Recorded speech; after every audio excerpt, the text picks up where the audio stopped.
To the beat of the drum. Oh, what a shame that you came here with someone. Hey everyone, how's it going? It is I, the real Randy Chavez. I am coming at you today with a VeVe Omi update video. Guys, if you're new, welcome or not, welcome back. I love you all. Everyone say hello to Dashi. Hello, Dashi. Commenting, liking, and subscribing is a free way to help support the channel. Non-free ways are Patreon and smashing that super thanks button down below. Super chats as well. The rule is that I will be talking probably for quite a while because I have Crypto Rain coming here in a minute. And if you guys say like, hey, I don't want to wait 30, 45 minutes for you guys to go through your thing, just for you guys to read comments, you could just put in like a $2 super chat and then I'll read that comment first, regardless of what we're talking about. And then you guys can go on your merry way. Anyway, let's go over a bit of the, we'll go over Omi first for a bit of the macro. You have Omi that is down at about 192,000 in volume. It's at 0.003899, so pretty much 0.0039, down about 3% on the day. Again, not a ton of volume. This is just par for the course. It will continue doing this for what is likely several months. Could it pick up at any time? Absolutely. It's like, okay, well, Chavez, why are you thinking that we might only have a couple of, we might have several more months of this? Well, just because there's the greater market, just the macro. I mean, let's take a look at what Bitcoin's doing today. I think it was actually up a little bit. There's a bit more volume the last several hours. We are actually up almost 4% on the day. We were down a bit this morning. We were up to 55.5 thousand. We were down to 54-ish. Now we're up to 56.5. And again, like why? I don't believe you're going to see a massive bull run for NFTs until after Bitcoin and especially ETH runs. So what happens is if you have something, and we saw this in the last bull and bear, you had ETH at like, 3,000, 3,500, whatever. And then what happened? You saw NFTs that were going for like 100 ETH. Oh, well, if ETH were to go down, then you would expect to get more ETH for that. No, the opposite happened. ETH went down and the price didn't match. They're like, okay, well, here's $100,000 worth of ETH. That's the price. ETH goes down. Well, now in order to keep that $100,000 worth of price, you'd have to double the amount of ETH. It goes down by half, right? The opposite happened. Not only did the price of ETH go down, but the amount of ETH that you needed for certain NFTs, again, at large, were just down. So take that into effect with, we haven't really hit that blow off the top bull market yet. I mean, yeah, is Bitcoin up 100% from where it was last year? Sure. But you have, I don't know if this is, what's up, Bolshevik? You have Borovic going and saying the 13th richest man in the world, known as Michael Dell, who's worth $96 billion, says, enjoy Bitcoin. That was done over on the 6th. So that was almost a week ago that he had said that. That was on the post where he said, be curious and always be learning, have big ears to listen, be open to ambiguity. I think Michael Saylor says that Bitcoin will be worth $350,000 next year. Whether that's true or not, I have zero idea. I don't know. I'll take that in stride. But I feel like a lot of people, and I talked to someone this morning that was really down on like, oh man, the opportunity cost this last year. I could have put money in X, Y, and Z as opposed to putting it in crypto where it's just sideways and down. I was like, yes, everyone is feeling like that. I mean, heck, even on VeVe, there's a bunch of stuff that you just have on VeVe that nobody knows what it's really worth. You have a couple of comics that are down to like $20. You have a couple of collectibles like that secret rare Spider-Man, which is less than $3,000. Those things are likely going to go really, really high in the greater bull market. But again, that's just my opinion. Let's go over some other news here. We have the Modern Investor that hit 1,700 comics over on VeVe Official. That is nothing to slouch about. No, he's not a master collector. He's a Diamond 4, but he is at level 56. He doesn't have a ton of collectibles, 332, only 21 sets. He's more of a comic collector than anything. I had commented saying that I went really hard on Avengers, Aliens vs. Avengers Secret Rare. I got 5 of those. I have 68 of them in general. This guy named Chris Iverson, or Ivers, saying that he has 2,400 comics, level 75, master collector. Tammy Hanna just posted a photo before saying she was level 64, as am I. So shout out all the people leveling up. Mr. Champ.e says, congrats on your milestone. He's been sweeping the floor on certain Simbas Mr. Champ.eth has the number 45. I'm sorry, 44, 45, 46, and 49 Simbas. He's got a bunch of sub 50 Simbas, which is absolutely incredible. I don't know how the heck he did that. Alex Becker goes and says NFTs are going to make a comeback. Gaming is going to have its landmark foretold turbo run. Ye unfaithful will be left sidelined, confused, and poor. Now, obviously, that is his words, not mine. I don't think anyone here is really going to be poor, especially if you're here right now. Anyway, moving on here. I guess before we get started moving forward, we have Chief Ajuri Nigalali, who's special advisor to the president on media and publicity, the official spokesperson of the president, as well as special presidential envoy for Nigeria. He has resigned due to health concerns. We wish him a speedy recovery. We love him. Brockman Blockchain going and saying MC clause, that little giant crab thing, it's coming to you within the next 2-ish hours. This was a couple days ago, obviously. So he's super excited for this one. Anyone who has been a Feach Fam member for a while may find a tiny special nod with lots more to come. He says he hopes we're doing well. He also says that random question, quote, I would buy something off Feaches.com that got me a VeVe redemption code, like a blind box, end quote. And most people said yes. So maybe that might come in the next several weeks. Hey, there's my good friend, Crypto Rain. How's it going, fam? Good. What's going on, Randy? I'm just trying to do a little bit of research on the macro, and Alex Becker had said NFTs are coming back. Borovic is saying like NFTs are coming back. We've seen a lot of volume, and in the past year, you've had Los Angeles County Museum of Art, the Sam Popado Center, and the San Francisco Museum of Modern Art have all acquired NFTs.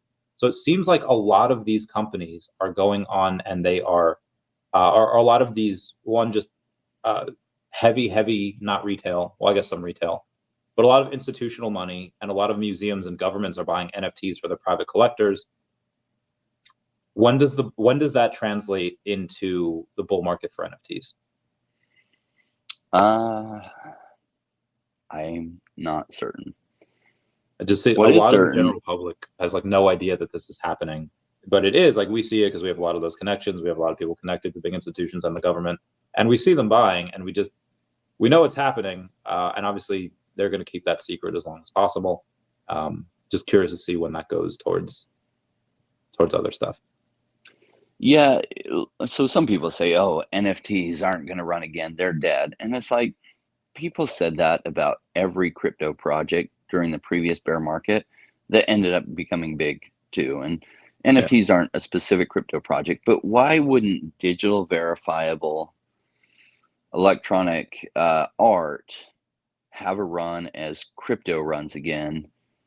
That is something that's like, I don't see why it won't. And to make the argument that it won't just because I'm scared it won't isn't a good argument. Like, I haven't heard a good argument as to why it's not going to run again. People are just like, no, it's not going to. And it's like, why? Because everything's are down and you're assuming that what has been happening is going to continue to happen. It doesn't play out that way in investment. There's cycles. In the bottom, it feels like it's never going to stop going down, and then it does. And it goes absolutely the opposite. So realize that people said crypto punks were going to die back in 2019, that, oh yeah, they'll never be a thing again. And that was just, and they didn't go up a whole lot in 2017, 2018, just, some, but then they corrected downwards and everyone said that they were dead. And by everyone, it was like 95% of the people, and 95% of the people were absolutely wrong. CryptoPunks did amazing. And then new NFT projects came about like Bored Ape Yacht Club that did even more amazing. So probably we'll have an NFT run again. And maybe we're seeing the beginning of that. There's, sometimes Alex Becker has a big enough voice that he can make things happen earlier than they would have happened. Like, it still would have happened, but he can kick off that run or kick off an early run for something just with how much reach he has. With his million followers on X. Yeah, people then people chase green candles. So if NFTs start running early, well, then more people are going to FOMO into NFTs because that's where the action is. And then the bigger run for them starts kicking off. We saw him do that with blockchain gaming back in October last year. And I was like, well, I had been talking about blockchain gaming for quite a while. And it's going to be a big thing. And people like to jump into the comments and tell me I was wrong and it will never come back, blah, blah, blah. Then Alex Becker with his bigger reach comes in October 20, whatever, last year, 2024, does a video on why blockchain gaming is a really big thing. And then it starts some small green candles, but then every other YouTube channel starts covering it, which kicks off, in many cases, 10 to 30x runs for a lot of the blockchain gaming companies. And it was a little bit early. So what it do? It kicked off an early run that then settled almost right back to where the prices were before. But blockchain gaming will once again be a thing. So is that now happening with NFTs? Maybe, probably, possibly. I don't know. Somewhere in there. Agreed. Hey, it's this first one here, even though you're not saying, let's go Definity with another record month. They did. We'll be going over that and more on Friday when me and Crypto Rain host Manu and maybe some other parts of the team over on Friday. Not sure what time yet. Going to be after 3 p.m. Eastern Standard Time, so I will keep you all posted on that. Anyway, I think one of the things that will help the NFT bull market or potential NFT bull market would be having ETH go back up again. As ETH becomes more expensive, and thus if the price stays of certain NFTs, 1 ETH or half an ETH or 2 ETH, then it's actually less money that people have to spend. So you have a statistic saying ETFs acquired 2 years worth of mined Bitcoin, worth of mined Ethereum in 4 weeks. That's about $12 billion worth of ETH in 4 weeks, yet the price continues to go down. How much of this is manipulation? How much of this is people just getting scared and selling off? It looks like manipulation to me, but maybe I'm just trying to connect dots that aren't there. Maybe a little bit of both, right? So bigger players kind of manipulate general sentiment down so that the general public is selling while they're buying. Yeah. So clearly they're buying.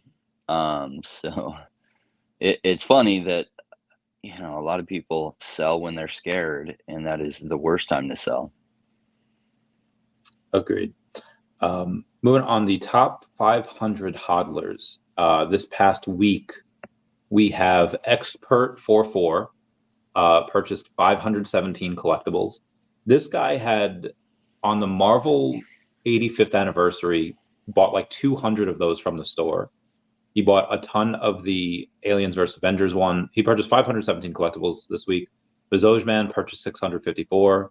And Mr. MC1 purchasing 1,563.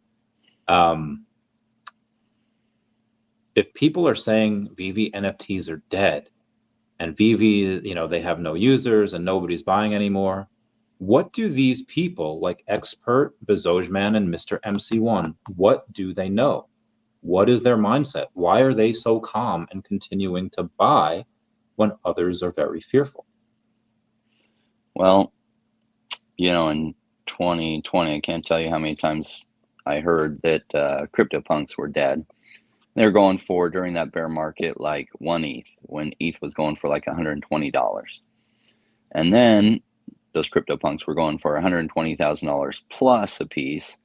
And yet all the people that said they were dead, they were nowhere to be found. And usually the people who were saying they were dead weren't worth much anyway, because they were just new to investing. But they had a voice just like everyone else. And so people thought, well, all these people are saying it, it must be true. When the smart money was loading up on certain things. Like one guy I know, he was just buying as many CryptoPunks as he could. He's the one that introduced me to Axie Infinity way back in January 2019. Smart, very rich, young guy. He crushed it in the following bull run. But he was stacking while all these people were saying, oh, it's dead. NFTs will never be a thing. They'll never come back. Blah, blah, blah, blah. Axie Infinity's dead. It'll never be a thing. And it's like, look, they made their bets. And they were wrong. Where are those people today? They all left the crypto space. Why? Because they were positioned poorly in 2021, and the embarrassment just made them go away rather than learn from it. So it's different people now saying everything's going down, but it's the same mentality. They're just inexperienced with cycle investing. They don't understand it.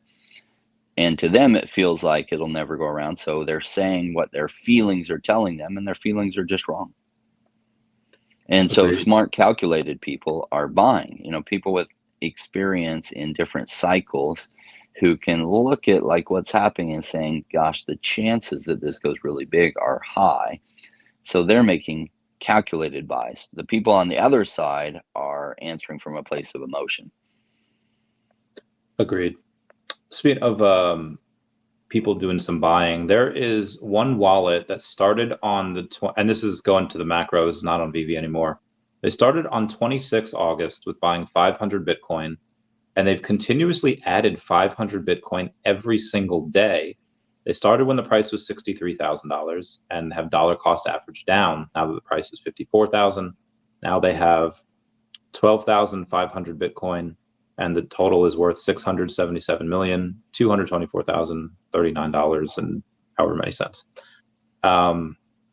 When people like this, when they do stuff like this, do you think this is one person? Do you think this is an institution just buying one on one particular wallet? We don't know who this wallet is. Yeah, I don't know. I don't know if it's some, Saudi billionaire or it's some institution or what. They're smart. Wish I could accumulate 50 Bitcoin a day. It'd be nuts. I can't wait. We had some positives for the NFT market this weekend, one of which I showed you, which was one of the crypto punks that had like an alien version trait, which sold for a little over $500,000. Then we had another crypto punk, number 9368, which sold for $1 million. And another one, number 6915, that would come out nice down below the 69, sold for 1.4 million. Okay. Now, I know you said depending on the traits, certain ones can be a lot more valuable because those traits are very rare. How do we go and see these prices on VeVe? I mean, you figure an institution or anyone that worth their salt in investing would like to buy a first appearance of Superman or first appearance of Spider-Man, as opposed to a pixelated punk, whatever that is, or a pixelated ape, like a Bored Ape. How do we go and get those prices on VeVe after Stacker has the Omi to NFT fully rolled out? We don't need to do it. Other people will do it for us. Because what will happen is, like, CryptoPunks, the reason why it's so valuable is one of the first NFT projects. It wasn't the first, but it was the one that caught the most notoriety, which then created this social flex behind owning one of those. So it's not yet a big social flex to own one of the first Supermans on the blockchain, but it probably will be in the future. And that's when the price then goes crazy, is people come in, they want to show off to their friends. They want to be able to post on their social media or whatever that they have, Superman mint number XYZ. And then it starts to go crazy. What's up, Sleepin'? Sleepin', my bae. We love him. Awesome. Shout out to Donkey Gooch for reaching level 69. Everyone comment nice down below for that. Outside of VeVe, but kind of one of the I don't want to say sister products because no way and really related, but Hero, originally some of the Hero packs were at $29 retail, and then clearance was $12.97. But when you put in the buy one get one free, it turns out it is $6.48 for these packs, which is like 75% off. That on top of the Immutable X marketplace closing down, Hero seems to not being able to move any products, both physically or digitally. I don't know how long these stores are giving them to get their act together before they start to lose shelf space. And I don't know what their solution is to kind of replace that Immutable X marketplace where they were.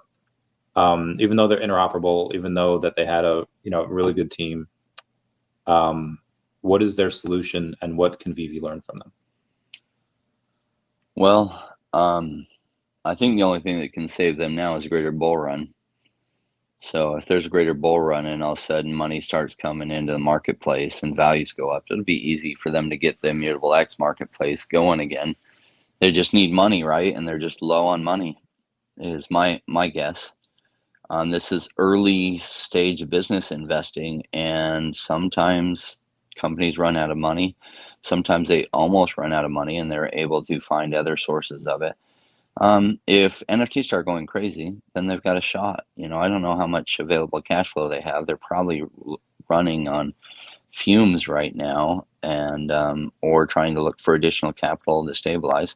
They have pretty cool product. Like, they still owe me a bunch of money back Yeah. because one of their shipments never came, and I never got refunded the money, even though they signed it back into their warehouse, and then didn't reship it to me, but they didn't refund my money either. So they're not my favorite company. They have a good product though, like they're Phygital. They had the physical cards that you could scan in, get a digital version, and every physical card had a unique mint number, which was cool. Cool product. I'd love to see them survive. And I Especially have so a you can get bunch the of their funds back. Series 1. Yeah, not just, man, funds would be really helpful right now because then I could buy everything so cheap right now. But like they stopped servicing the tickets that I put in related to it, and they won't get back to me. So I can't say I have lots of great things to say about them other than I like their product. Agreed. Have Mr. MC1 posting.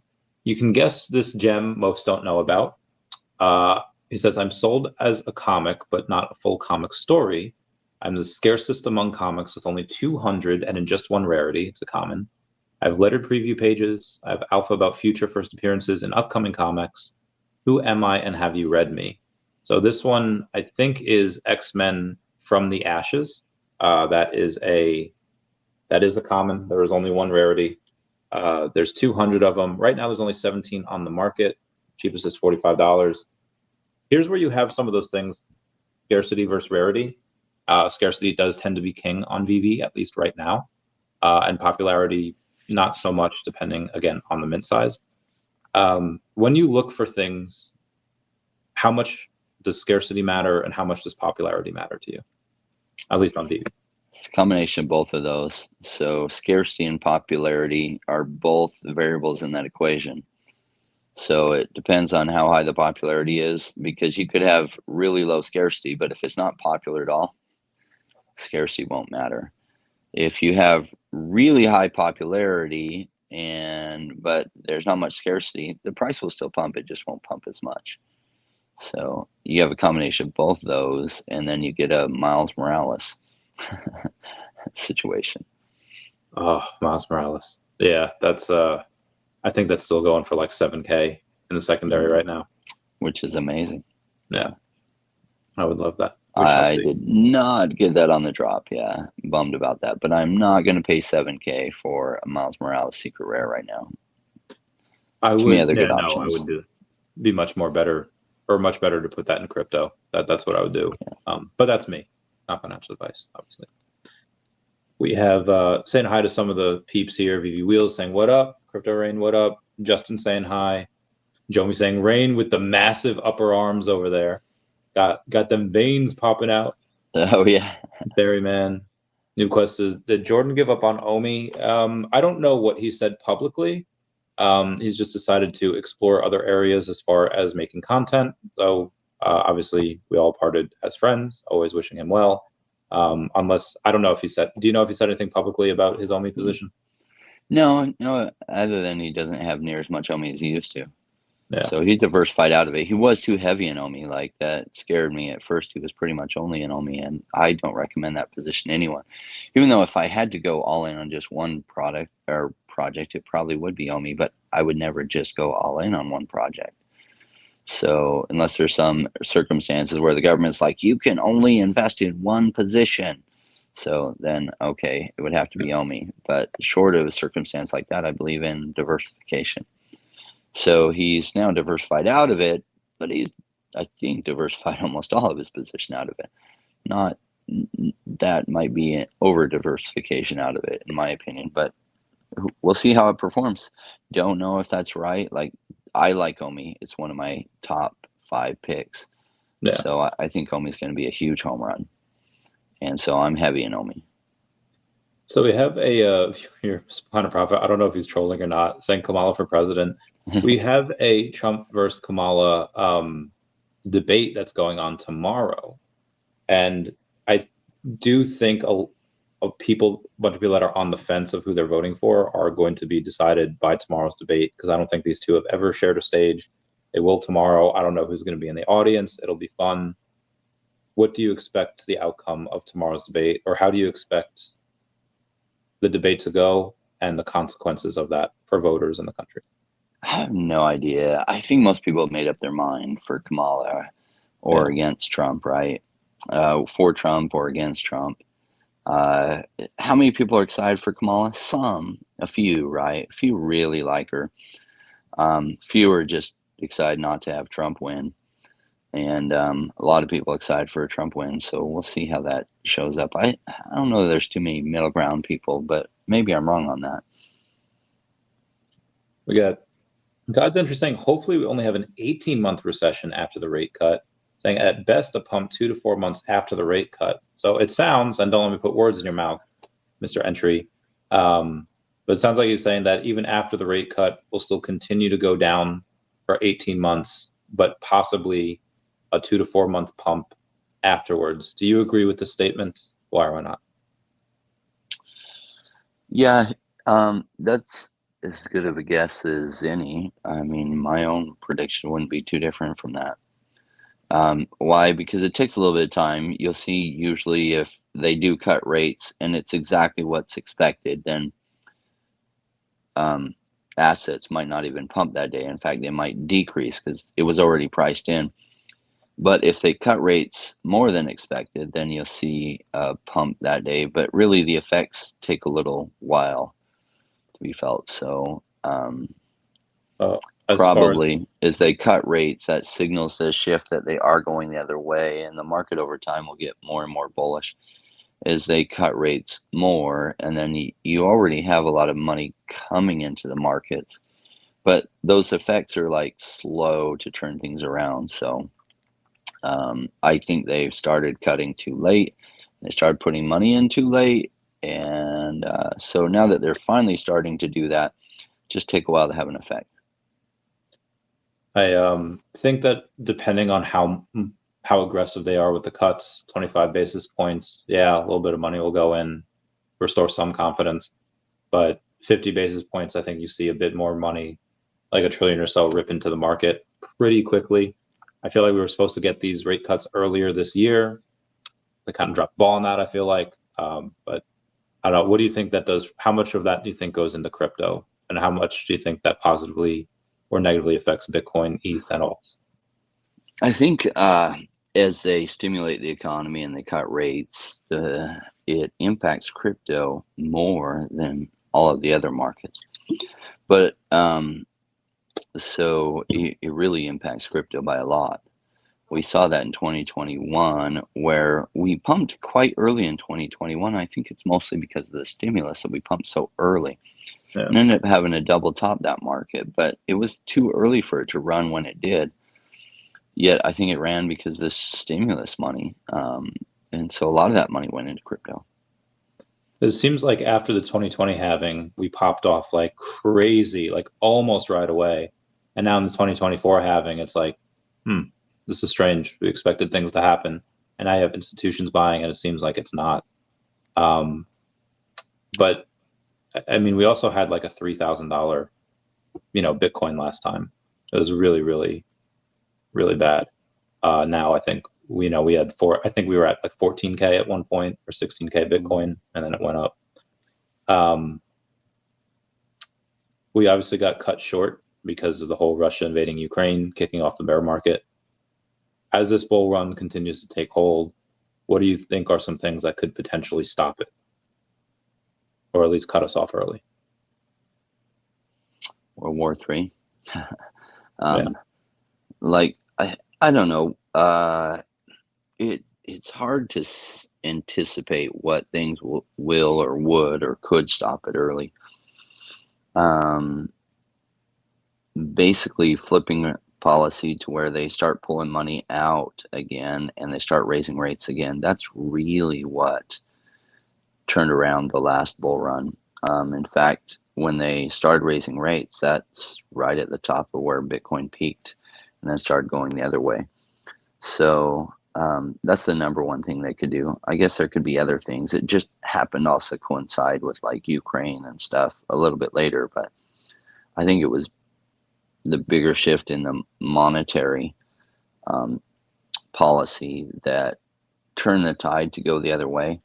So just like green candles bring bigger green candles, red candles start getting people bearish, and then they get more bearish, and it compounds from there.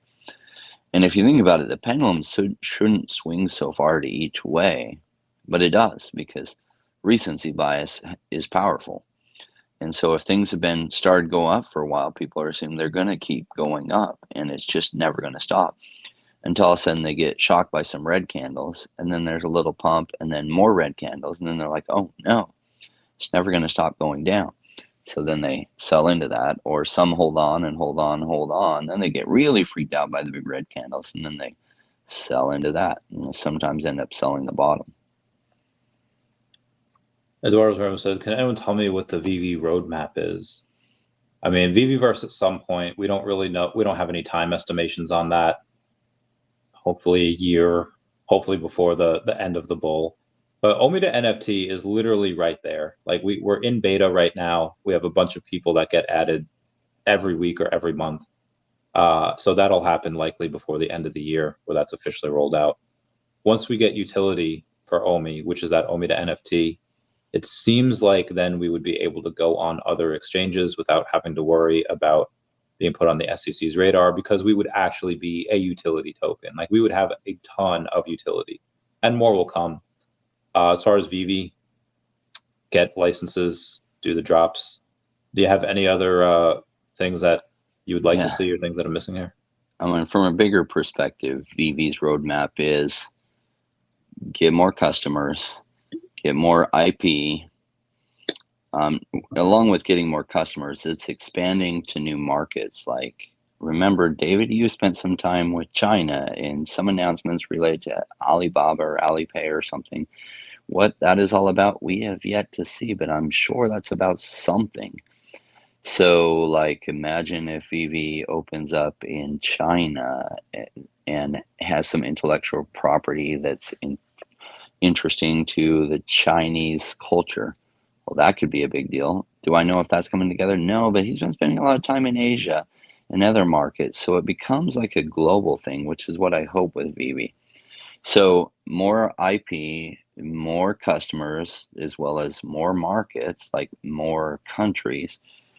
Cool. Like they're doing a good job spending time in Europe and growing things through like Europe and making a global marketplace. Like that's what I want to see. The VeVeverse is just icing on the cake, in my opinion, if they do a good job with that. A lot of the, what are they? Not multiverses, but Metaverse. Metaverses, haven't really caught traction yet. Somebody will implement something that's really, really cool, and it will get massive traction. I don't know who that player is going to be, and maybe that's VeVe, maybe it's someone else. I don't know, but if it ends up being an expanded marketplace that people can more easily showcase their social flexes, that would be amazing, because why do people even want digital collectibles? So it represents things that are important to them and brands that are important to them, and there's a social flex aspect to it. I mean, why do you think CryptoPunks have so much value? It's because you can update your Twitter profile to be your CryptoPunk that you have, and that conveys like, oh, this person must be somebody because he has a CryptoPunk. And then if you buy multiple of them, then you can take, that not only social flex that, but you can, as it continues to get more traction, capture some of the investment value of people wanting those. So will Todd McFarlane Batmans and first edition Supermans and other things have a massive social flex? My guess is yes. That's why I'm invested so heavily in Omi and VeVe. Preach. So Wes with the take here saying Miles Morales' secret rare price has held up a lot better than the Omi price. That is, even though that is technically true, if you go a little bit deeper than that, the secret rare Miles Morales was never in a blow off top bull market. And obviously Omi was. Omi had reached that 1.3 cents and had experienced that bear market. Whereas Miles was born in the bear, you never really saw him at his full potential. So I think they would have been likely the same amount of discount had they both had that same journey, but obviously very different. Wes also saying Omi to NFT in 2025. He has said this before with absolutely zero follow through on any confidence. I have offered to bet him $1,000 to put his money where his mouth is. he continuously dodges and avoids me. So take everything that Wes says with a huge grain of salt, at least as far as that is concerned. Harris says, we are technically already in a recession since it's more than a year. And you want more of that? I mean, I didn't say anything about more. I mean, it'd be nice for us to continuously dollar cost average at cheaper prices for when the bull market does take off. But, you know, it happens. Well, is he talking about the economy's in a recession? Yeah, the economy's been in a recession for quite a while. He's talking about, like, we're technically in a bull market. The major drivers are the market caps. And so the Bitcoin market cap was a lot lower. The Bitcoin price was at 14,000. And, you know, people were like, oh my gosh, it's down to 54,000. That's terrible. No, that's still like, what, 3.5x over what the bottom was. So we're still in a bigger uptrend, and we're far from reversing that. Like, but like, does it feel like it's gone down? Yeah, it's gone down for like the last, like, I don't even remember what the date was that we hit 75,000. But we've been in a downtrend since that with Bitcoin, and Bitcoin is the big brother that kicks off the bigger bull run. That's what gets everyone's attention. They think, I need to look into blockchain and crypto.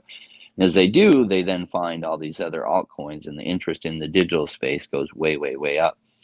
Cool, that's all Bitcoin price dependent. But this is what the early bull market feels like. It feels like, oh my gosh, the bear market, we're still here. It feels like that disbelief stage on cycle analysis. Like, you're exactly right. Like, you feel like in disbelief that we're in a greater bull market. That is what the early stage is, the disbelief stage. And so we're there, just people aren't realizing it. So altcoins pump later in the stage usually than the early bull market. So it feels like altcoins just continue to get punished, because they do. And some are higher than their lows from December 2023. Some are higher than their lows. Some are right back to those lows. So they just really haven't run yet, or they ran and they've come back to those prices. Great. We have a Bolshevik saying, Randy, how many Charizards were originally printed? It depends on what type of Charizards you're talking about. I'm going to guess you mean base set, that first edition. Right now, you can gather that it had 124 or 126 first edition PSA 10s that are out there, has several hundred 9s, 8s, 7s. So in the thousands, at least, that are graded. There are obviously a bunch non-graded, and that number can only ever go up because there's obviously a bunch of loose cards out there that are not graded. So that is inflationary. Whereas you see digital collectibles, they're not, they're just static. And every now and then they do get burned. So I guess some of these digital collectibles are deflationary. But that's just the first editions. There are tens of thousands of the unlimited. Like there's just so many. Because first edition had one print run, Shadowless had one print run, and then the unlimited, it had like 8 or 9 print runs. So there's tens of thousands of those.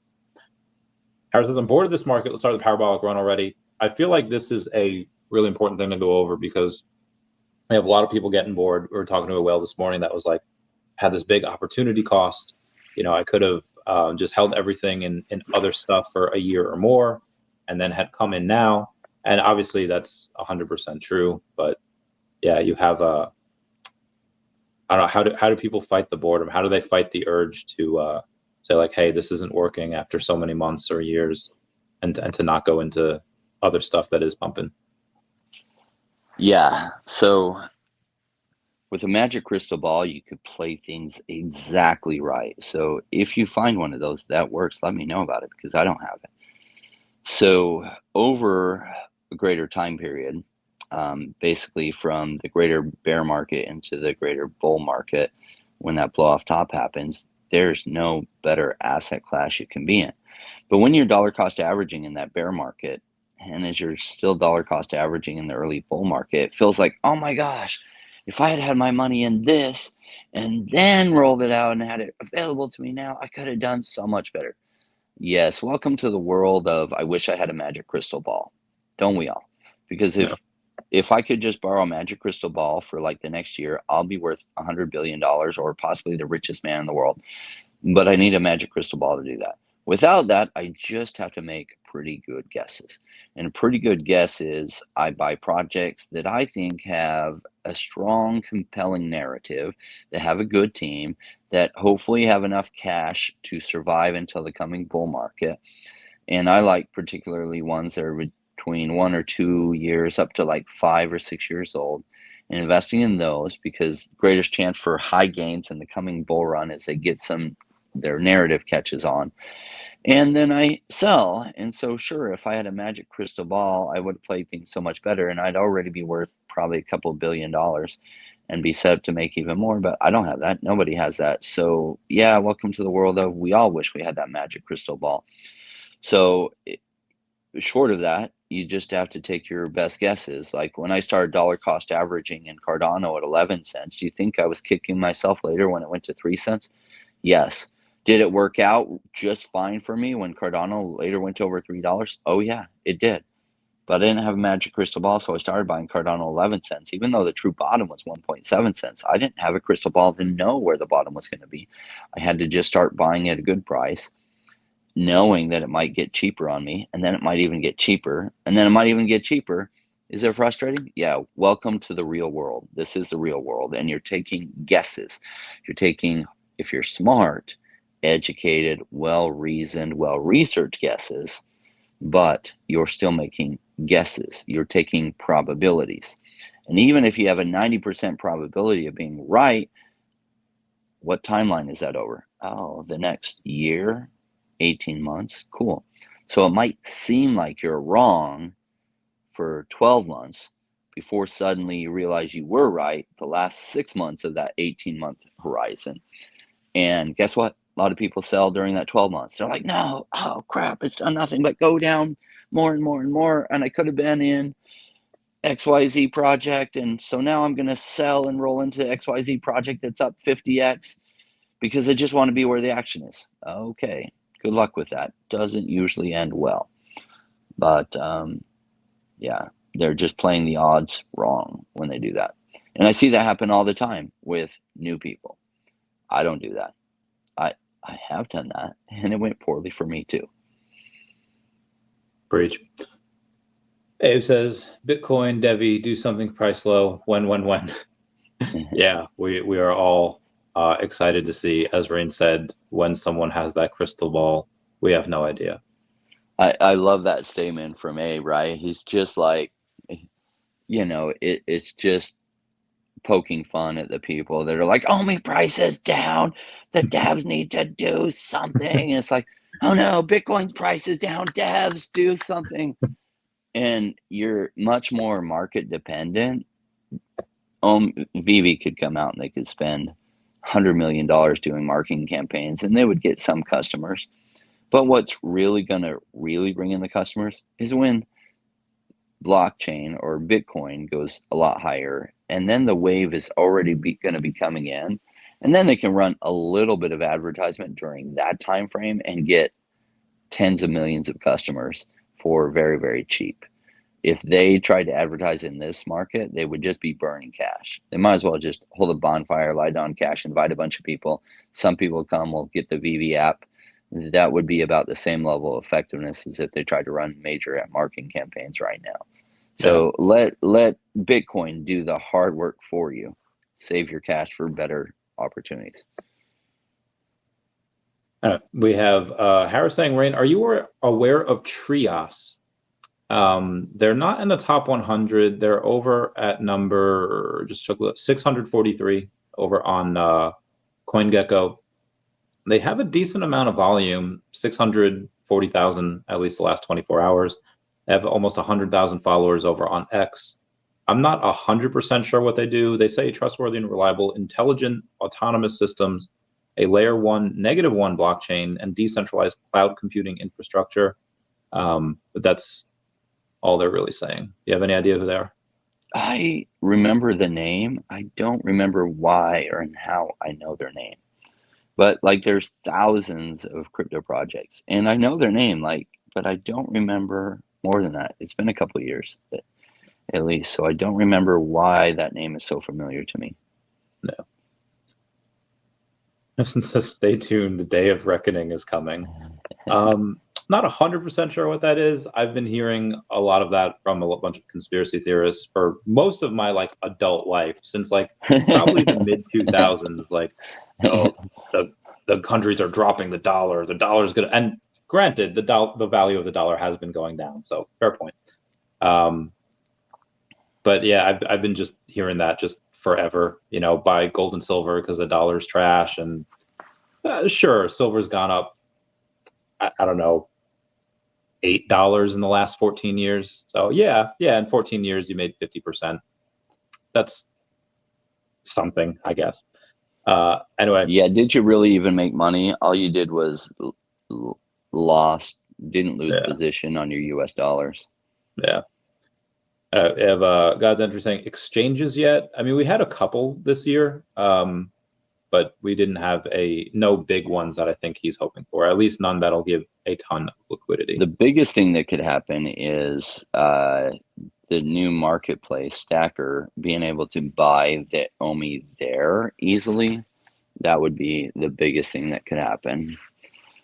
As people start using Base more and they start using Stacker more, I think that's going to be the big thing. Some additional exchanges, that'll be great. You know, if they got something like Coinbase, that would be huge. Short of that, like, win Stacker, like win Stacker, being able to buy OMI. That's breakthrough exciting for me, that people can come in there and they can trade OMI to NFT and they can buy OMI. If they end up being able to buy OMI through Stacker, that's a big deal. Yeah. Will it pump the price immediately? No, it provides kind of like the paved roads for when the masses come. So before the masses come, you want to have those roads paved in already for them. But the roads themselves won't make it so all the masses come. Just make it so when the masses come, they can come easily. So well, I mean, I don't think it'll ever get to quad 04, but in crypto, I guess anything could happen. But should we be so lucky? Right? Yeah, right. As long as that didn't happen because some foundational thing happened in the project, it's like, oh my gosh, you know, Disney pulls out and DC pulls out. It's like, we're never going to do any more deals with you. Yeah, then I start to get concerned with that. But if the price just happened because people continued to panic, I would just love it. I'd be like, oh, Christmas again. Woo. Okay, cool. Abe, I love you so much. You're awesome. But yeah, as far as the liquidity, you have, it's kind of rough down here. So as far as, and I don't know if you meant to put 0004 or just being facetious with the quad 04, but the 2 times this has been tested, once with me and once with a friend, I purchased about 100K, about 280 million OMI. And it took about a week to do. And that's on par with what my friend did. He bought about a billion OMI and it took him about a month. So, and doing that without really increasing the price. Like obviously you can go with 100K and just absolutely pump it because there's no liquidity. But that's not what you want to do if you want to just dollar cost average at this price. As far as exchanges though, like Rain said, I mean, we're already on OKX and OKX is like well over 1 billion in volume each day. But you know, it doesn't matter just because that narrative hasn't hit yet. So we can get Coinbase and it likely won't matter. You might see a little pump and dump until that narrative hits, until digital collecting becomes cool again. It's not really going to matter. I'm sorry, 1.7 billion for OKX. That's what they do. What's up, Chago Solis? How's it going, man? Love all the peeps here. I love everyone that's become a member and all that. John Ems, what do you think the best route for VeVe official to take to keep selling the unlimited NFT? We don't really have unlimited NFTs. I mean, they're all. I mean, they're all limited, unless you mean that they have an unlimited source of content. I mean, they have NFTs planned for the next, I don't know, 3-5 years, and that's without having any new stuff.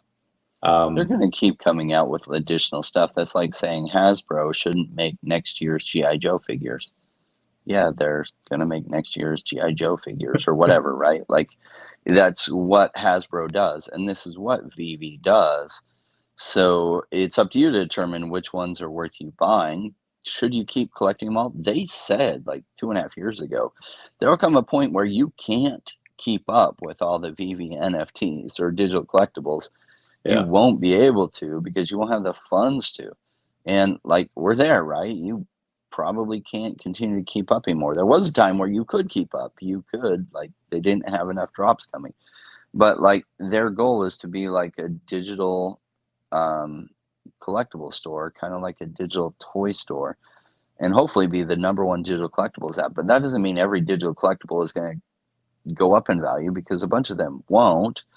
But you can use them in your augmented reality and play around with some of the brands that are important to you, and certain ones that end up having high desirability or popularity and have some relative scarcity. Those will do incredibly well. But I'm a lot more, that's why I'm investing more in OMI than I am in specific NFTs. It's hard to tell which specific digital collectibles are going to outperform everything else. You can get kind of a feel and make some guesses, but OMI's been so punished that like I like where it's at, and I've been buying more of that. Yeah. I guess, Martin, I said also OMI is on BitGet, which does another 1.5 billion in volume each day. So again, we're on some decent exchanges. Are we on all of them? Do we have like 100 pages worth of hundreds of exchanges? No, we're on very few. But again, it's not like we're on none. There are places to get it. It is harder if you're in the US, just because you do have to just use Uniswap or yeah, that's it. Or unless you use like a VPN for anything that maybe doesn't, or you try to do something a little shady, which I am definitely not recommending to do that at all. But as far as you say unlimited amount of NFTs, like, yeah, like they're not going to stop. Like, I feel like people say like, oh, they should stop making NFTs so the market can come back until our vault goes higher. It's like, why would you want the company that you've invested so much money in to stop making money? That's fucking ridiculous. Like that is the most low IQ thing I've ever heard. Yeah, did Topps stop putting out? They're like, oh my gosh, you know what? The prices of our baseball cards from last year are down, so we're not going to release baseball cards this year. It just doesn't work that way, right? Yeah. So they're selling digital collectibles. Where the value goes has to do with what the scarcity versus desirability is. Desirability is only going to go up, is only going to go up when crypto hits the big narrative, and then you'll have all these people flooding in to looking at the digital stuff, in my opinion, which will include digital collectibles, and then it will go up. And then guess what happens after it goes up? Later it'll go down again. That's not VeVe's responsibility to manage the price. It would be a lot easier for the SEC to determine their security if they were trying hard to manage the price. Yeah. They're just trying to get top intellectual property and produce digital collectibles that collectors would want. If the price ends up going crazy, well, cool, that's just a side benefit. There's a common saying is like, when someone gets beat bad and they're like a sore loser, and somebody has to say like, don't hate the player, hate the game. I feel like a lot of people are just hating the creator of this game, like of VeVe. Like there's a lot of money to be made here, and it's just like VeVe's just created the game. They just created the platform, and it's up to other people to just not pick crap. I mean, again, I don't think Cryptkins is going to do as well as Superman or Spider-Man. Like, just my opinion. I don't think the decon artists are going to do anywhere near as well as first appearance Wonder Woman, even though she is chibi. But that's just my opinion. Anyway, gone for about an hour. How have you liked the trip so far? How have you liked the trip to Whaletown? It's been a lot of fun. So yeah, I had a lot of good conversations, met some great people, had some fun, went out and did some karaoke with Randy. Hopefully you guys saw that picture. That picture was so awesome. You can see, if you look to the far right, this girl totally reacting to Randy going up there and jamming out. And the girls loved Randy. Yeah, they were checking Randy out as he did that. Let's see where you can see a little bit of that. Yeah, and then show the far side of the screen, the girl being like, oh my gosh. Let's zoom in. She doesn't even know. My God, Randy. Yeah, that was surely just Randy's personality. She didn't even realize he was a famous personality, or she really would have been jumping up and down. It's a good time. G Money says, can we pause for a moment and give thanks to the beautiful, amazing Spider-Man number 13, first appearance of Mysterio. Key book, great covers, only 3,000 editions at $7 a piece.